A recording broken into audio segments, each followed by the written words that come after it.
네, 반갑습니다. k프랜차이즈닷컴 창업도우미 김원장입니다. 자, 오늘은 지난 시간에 이어서 프랜차이즈 돈 되는 입지 에피소드 2에 대해서 설명을 드리겠습니다. 자, 돈 되는 프랜차이즈 입지 에피소드 2. 황금알을 낳는 입지 네 번째. 자, 네 번째는 제가 먼저 퀴즈를 좀 한번 내보겠습니다. 자, 언덕 위 A가 있고요. 경사로 B, 경사가 끝나는 C. 자, A, B, C에 편의점이 입점해야 된다면 자, 어디에 입점하는 것이 가장 입지적으로 유리하다고 할 수 있을까요? 한번 맞춰 보시겠습니까? 언덕 위, 경사로 중간, 경사가 끝나는 제일 아랫부분. 자, 어떤 업종이든 간에 답은 정해져 있습니다. B가 가장 열악하고요. C가 가장 우수할 확률이 높다는 것입니다. 자, 그래서 제가 오늘 여러분들께 전수할 돈 되는 입지 팁. 첫 번째, 경사지 아래 끝지점이라는 것입니다. 자, 지금부터 그 이유를 한번 보겠습니다. 자, 지금 이 보시는 사진은요, 화살표 방향으로 경사가 이렇게 쭉 한 20도 정도 이렇게 쭉 내려가는 경사로 중간입니다. 앞에 보신 그림의 B 정도 되겠죠. 자, 그러면 이제 언젠가 경사로가 끝이 나겠죠. 경사로와 평지가 만나는 이 분지 지역은 대부분 지대가 낮습니다. 여기가 바로 좋은 입지라는 것이죠. 그래서 자, 이 상권에서 이 경사로가 끝나는 지점을 한번 가보겠습니다. 보이시나요? 아까 화살표가 이런 방향으로 됐었는데요. 지금 이 평지 지역과 만나는 이 꺼진 지역, 이 분지 지역에 보시면 신호등과 건널목이 있죠. 그리고 버스 정류장이 대부분 있습니다. 왜 그럴까요? 자, 버스 정류장은요, 이 안전상 경사로에 그 정류장을 다 두지 않습니다. 경사로가 끝나는 이 분지 지역, 평평한 면이 이런 곳에 있는 곳에다가 이 버스 정류장을 두는데요. 사람들이 타고 내리겠죠. 여기에 유동인구가 있다는 것입니다. 자, 사람들이 타고 내리면 도로를 또 이동을 해야 되니까 건널목이 필요합니다. 자, 건널목이 있으려면 차 멈춤을 하기 위해서 신호등이 필요하죠. 자, 그래서 앞서 에피소드에 말씀드렸듯이 건널목 있는 신호등, 여기에도 그대로 적용이 됩니다. 자, 그래서 경사로가 끝나는 지역은 대부분 이렇게 신호등, 건널목, 버스 정거장이 있는데, 자, 이러한 요소들이 바로 유동인구를 만들어내자 또 하나 유동인구 속도를 떨어뜨린다는 거죠. 자, 그러면 앞서 말씀드렸듯이 유동인구가 있다면 무엇이 있다? 죄송합니다. 유동인구가 있으면 노점상이 있을 확률이 높다는 거죠. 자, 보시는 장소에서 지금은 낮에는 없습니다만 밤만 되면 얼마 전까지만 해도 군고구마, 군밤을 파는 군밤 장수가 여기에 지금 나와 있는 그런 입지입니다. 자, 그래서 경사로가 끝나는 지점. 자세히 보시면 여기도 보면 유동인구를 따라다닌다는 다이소가 있죠. 그래서 우리가 입지를 볼 때 경사로가 끝나는 지점도 아주 훌륭한 입지가 될 수 있으니까 볼 필요가 있다는 것입니다. 한 번 더 사례를 들어보면요. 지금 여기 지금 상가가 있는데요. 맞은편 주택가가 쫙 있죠. 아파트가. 전형적인 주택 상권이면서 아파트 세대수가 5,000세대가 넘기 때문에 B급 상권인데요. 여기서 보시면 경사로가 있습니다. 자, 지금 이 길에서는 안 보이지만 오른쪽에서도 경사로가 있어요. 두 경사로가 만나다 보니까 여기에 분지 형태, 평평한 면이 시작이 됩니다. 바로 이곳이 좋은 입지 확률이 높다는 거죠. 자, 여기서도 보시면 동그라미 나옵니다. 바로 노점상들이 몰려있죠. 자, 우리가 갔을 때 노점상 분들이 계신다. 여기가 유동인구가 제법 있구나, 있는 장소구나 판단하시면 됩니다. 축산물 도매센터 좋고요. 은행, 집객시설이 됩니다. 좋죠. 바로 이곳은 아주 좋은 특A급 입지라고 할 수 있습니다. 돈이 그냥 그당 몰려오는 그런 자리라고 볼 수 있겠죠. 자, 오늘 말씀드릴 황금알을 낳는 입지 두 번째, 적재적소입니다. 이 말은 무슨 얘기냐? 여러분들이 하고자 하는 업종이 그 무엇이든 들어갈 수 있는 층수는 정해져 있다는 것입니다. 자, 그리고 그 업종 간의 궁합도 좋아야 된다라는 얘기인데요. 한번 보시겠습니다. 일단 음식점, 외식업 음식점이라면 2층 이하를 추천을 드리고요. 주점은 3층까지도 괜찮습니다. 왜? 밥 먹고 한 층만 올라가면 술을 한잔 할 수 있으니까. 자, 음식점은 2층 이하, 주점은 3층 이하로 가시되 서비스업은 그 내외 층도 괜찮습니다. 소매점은 가급적이면 1층이 좋고요. 자, 이런 것들이 어울려서 내가 창업하고자 하는 업종과 연계 소비가 이루어진다는 겁니다. 자, 이런 입지가 좋다는 거죠. 자, 그래서 밥을 먹고 술을 한잔하고 당구를 친다든가, 만화를 본다든가, 이게 바로 연계 소비가 된다는 거죠. 자, 실제 사례를 보겠습니다. 자, 앞서 말씀드렸듯이 커피, 네, 좋고요. 테이크아웃을 위해서는 무조건 1층에 있는 게 좋겠죠. 밥집, 네, 1층에 있고 2층 분포 좋습니다. 소매점, 브랜드 소매점, 네, 1층에 대부분 가죠. 네, 역시 네, 식당 2층 있고요. 자, 기타 서비스업 3층 좋습니다. 자, 이렇게 층에 맞게 들어갔으면 그 다음 봐야 될 거 연계 소비죠. 자, 소매품에서 소매 구매하고요. 다 이제 자연스럽게 밥을 먹고 노래방이나 PC방이나 아니면 헤어 관련해서 소비가 이루어질 수 있습니다. 그리고 집으로 가면서 커피 한 잔 먹을 수가 있죠. 자, 이게 바로 연계 소비 형태인데 지금 이 건물 입지 같은 경우는 삼거리 코너 거리에 있으면서 다양한 업종이 몰려 있고요. 각 업종마다 적재적소의 층이 배치가 되어 있는 아주 모범적인 사례라고 할 수 있습니다.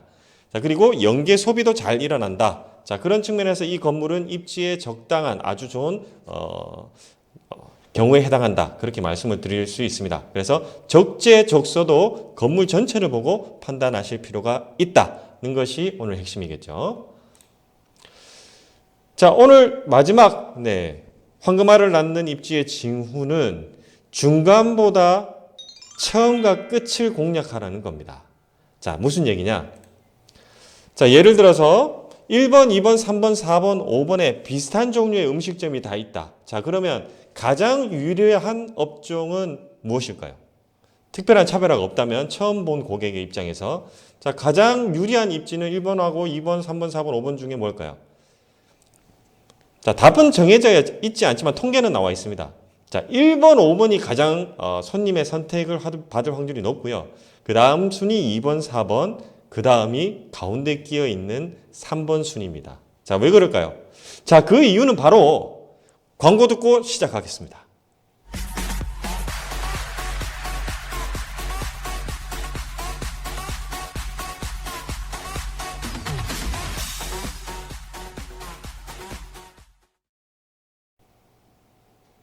네. 자, 그 이유는 바로 1번, 5번은 측면으로 광고 홍보를 할 수 있다는 것입니다. 자, 그래서 2번, 3번, 4번은 끼어 있기 때문에 전면 내지는 그 뒤쪽에 후면의 광고가 가능하지만 광고 홍보 1번, 5번은 측면까지도 고객에게 어떤 사인을 받을 수 있기 때문에 광고 홍보 면에서 탁월하다는 거죠. 자, 그래서 그런 노출 면에서 유리하기 때문에 고객을 선택을 받을 수 있다. 한 가지 이유. 또 한 가지 이유는요. 고객의 심리에 있습니다. 자, 예를 들어서 자, 고객이 1번 앞에서 매장을 뚝 보고 바로 처음 들어가진 않습니다. 왜냐? 2, 3, 4, 5번이 뭐가 있을까 기대 심리 때문에. 그러면 1번도 보고 2번, 3번, 4번, 5번을 쭉 가보는데요. 이제 여기서 결판이 나는 거죠. 크게 차별화가 없다면 다시 1번으로 가기에는 귀찮습니다. 그렇다 보니까 5번, 4번을 선택을 받을 확률이 더 높죠. 만약에 이게 역방향이라면 어떻게 될까요? 1번, 2번 선택을 받을 확률이 높겠죠. 그래서 고객은 이렇게 형성되기 확률이 높다는 것입니다.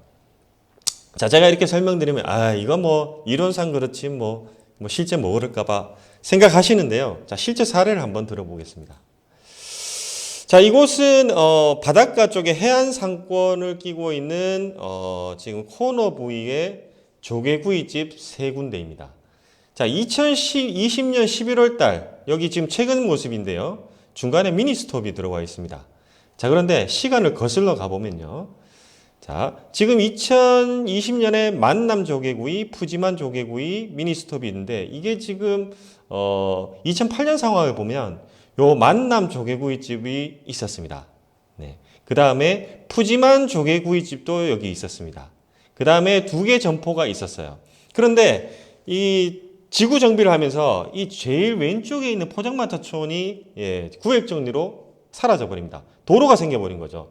자, 그러면 남은 3개가 각축을 벌이는데요. 자, 다음 해에 보면요. 2009년에 이 앞에 있던 만남, 속에 끼어있던 만남 사장님이 얼른 코너로 가버립니다. 네. 점포가 비자마자 코너로 가버린 거예요. 자, 그 자리에 조개구이집 어촌마을이 또 들어옵니다. 낀 자리가 되는 것이죠. 자, 과연 시간이 지나서 어떻게 됐을까요? 2012년, 3년 뒤에 보니까 가운데 뭐가 있죠? 자, 만남과 푸짐한 조개구이는 그대로 잘 살아 있습니다. 가운데 특수부위, 웬 고깃집이 또 갑자기 들어와 버립니다. 장사가 안 되다 보니까 업종 전환을 해서 승부수를 띄웠는데, 자, 4년 뒤에 보니까 안 되는 것 같아요. 또 해물자랑, 이 가게가 또 들어왔습니다. 해물포차가 또 들어왔습니다. 자, 그대로 가는가 싶더니 2017년까지는 괜찮아요. 2020년에 보니까 미니스톱이 딱 들어와 있습니다. 끼어 있다 보니까 광고 홍보면에서 절대적으로 불리합니다. 그렇다고 고객의 입장에서 봤을 때 이 앞에 세 개의 가게가 특별히 뭔가 차별화 있을 것 같지는 않거든요. 그러면 동등한 위치에서 경쟁을 하게 된다고 봤을 때 가운데 끼어 있으면 절대적으로 불리하다는 거죠. 자, 그래서 여러분들이 쭉 이렇게 노출된 어떤 상권, 이 가게의 상황에서 만약에 양쪽에 끝에 쪽에 점포가 비어 있다. 그러면 가운데보다는 가급적이면 이 사이드 쪽으로 점포를 선정하는 것이 입지적인 측면에서는 절대적으로 유리하다. 자, 그 다음에 가 쪽에 붙으면은요, 외곽 쪽에 붙으면 좋은 장점이 또 하나 있습니다. 자, 여기 보실까요? 이 푸짐한 조개구이.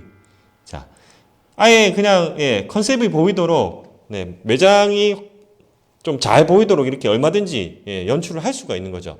과거에는요, 아이고 죄송합니다. 자, 과거에 보면 이렇게 막혀 있었어요. 여기 보시면 막혀 있었죠. 자, 올해 보면 2020년에 보면 뚫려 있습니다. 이 사장님이 잘하신 거예요. 이 장사 노하우가 있는 분들은 가급적이면 이 오픈 쪽으로 신경을 많이 쓰시는데요. 이렇게 오픈을 해버리면서 손님이 있다 그러면 그 모습이 그대로 연출이 되고 보이면 아무래도 관심이 가게 되고 또 메뉴도 보일 거고 냄새도 풍기기도 훨씬 쉽습니다.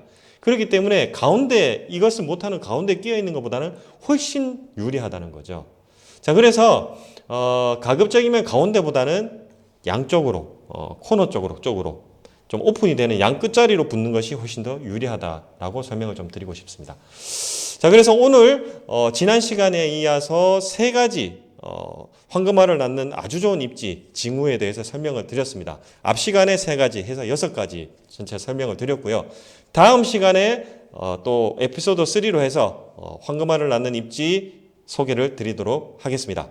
자, kfranchise.com 검색창에서 검색하시면 다양한 영상과 프랜차이즈 정보를 한 번에 얻으실 수 있습니다. 자, 감사합니다. 다음 에피소드에 뵙겠습니다.